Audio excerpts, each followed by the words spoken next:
Here's more wrestling news for October 25th, 2021. And your headlines for this afternoon include WWE superstars refuse to work with Charlotte Flair after Smackdown controversy, Kazuchika Okada brings back IWGP Heavyweight Championship, John Cena's next major movie project leaked, will he miss WrestleMania? Eric Bischoff on the one WWE segment he refused to do. WWE superstar teases match with Brock Lesnar for when the Beast returns. We're starting today with last Friday's Smackdown, in which Charlotte Flair went off script by dropping her title on the ground during her title exchange with Becky Lynch, which led to an altercation backstage.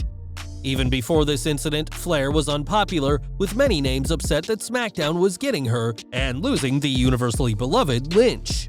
After what happened on Smackdown, Flair is somehow more unpopular after a career of being pushed far more than other women, and when PW Torch spoke to sources in WWE, it was stated that no other women want to work with her right now. The source went on to say that Flair has become increasingly difficult to work with one anonymous superstar dubbing Lynch a hero for standing up to the Queen backstage. The women's roster may not want anything to do with Flair, but it's ultimately not up to them who they face in the ring.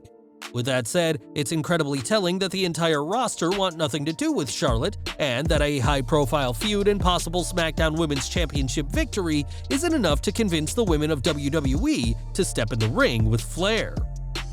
Needless to say, the SmackDown Women's division has become a controversial topic lately, as despite the heat on her, Charlotte remains the biggest female on the blue brand.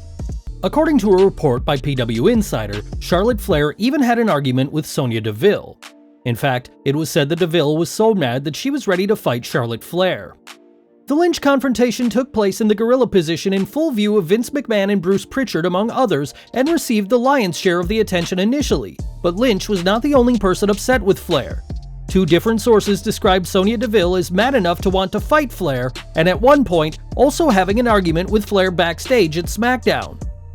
It remains to be seen what will become of Charlotte Flair in the coming weeks, as it is highly unlikely she will go to AEW anytime soon. From the looks of it, she'll be feuding with Sasha Banks for the time being. Sasha Banks knows all about being SmackDown Women's Champion and has nothing but praise for the current roster. Sitting down recently with Bleacher Report, the boss spoke about the current crop of women in WWE, saying, "I feel like we've been knocking down every door that's been closed in front of us. If they keep making more doors, we're going to keep knocking them down. The WWE Women's Division is the best it's ever been. I think it's the greatest of any era from top to bottom, and I can't wait to see what more the future brings." It's worth noting that these comments were made before the recent incident with Charlotte, and we're curious what the boss thinks about the women's division now. On last Friday's show, the boss appeared during the title exchange, attacking Flair and presumably starting a feud between them, and we're interested to see how Flair's actions both on and off camera will have affected the coming storyline. Throughout wrestling history, there's been good-looking belts and bad-looking belts, but few designs are more universally loved than the IWGP Heavyweight Championship. In March, that title was merged with the IWGP Intercontinental title, creating the IWGP World Heavyweight Championship, complete with a title design that failed to win over fans. During the recent New Japan Road to Power struggle, last weekend's event saw G1 Climax winner Kazuchika Okada appear, carrying the retired IWGP Heavyweight title with him. Okada defeated Kota Ibushi, the last man to hold the heavyweight title, to win the G1, but their match ended via referee stoppage due to injury. Explaining himself, Okada said the title is a promise that he'll face Ibushi again, as he wants their next match to end better than the G1 finals. Whoever holds the IWGP Heavyweight title by Wrestle Kingdom next January will challenge IWGP World Heavyweight Champion Shingo Takagi, and with Okada set to defend his title opportunity against Tama Tonga on November 6th's Power Struggle, time will tell who gets the title shot next year. We're taking a break from the ring as John Cena's career in Hollywood is continuing to grow, with a new action comedy film in the works. According to Deadline, the 16-time WWE World Champion is in negotiations to be in freelance, and if successful, Cena will start as a retired Special Forces operator who turns to guarding a female journalist as she interviews a dictator, only for all three to get trapped in the jungle together. With a $40 million budget, the director of Taken on board, and filming set to start early next year in Colombia, this is just the latest huge project for John, but it could likely mean that he'll be forced to miss WrestleMania 38, just like he missed this year's Showcase of the Immortals. In 2002, Eric Bischoff shockingly joined the WWE as the general manager of Raw, holding the position for 3 years before being fired by Vince McMahon on TV.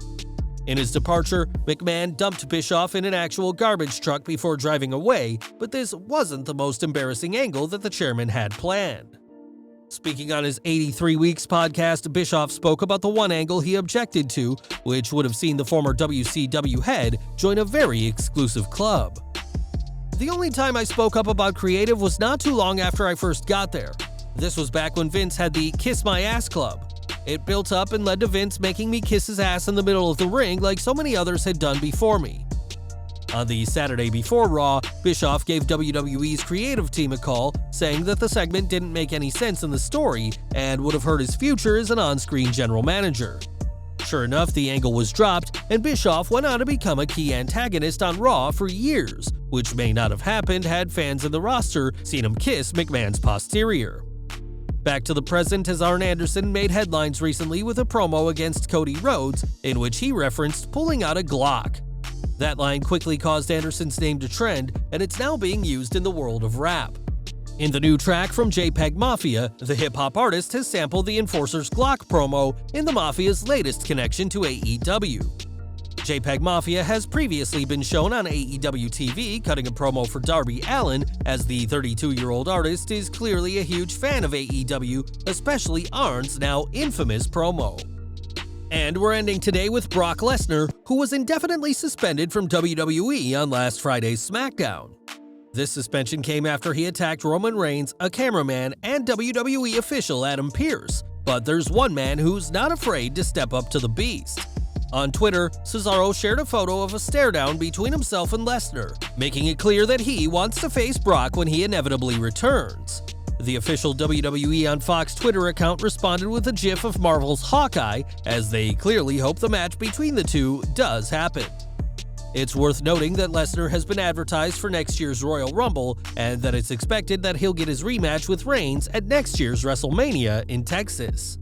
Between the Rumble and WrestleMania, Cesaro could be the perfect opponent for the Beast on the road to facing Reigns once more, as the Swiss Cyborg may be the only man who can match Lesnar's raw strength in the ring.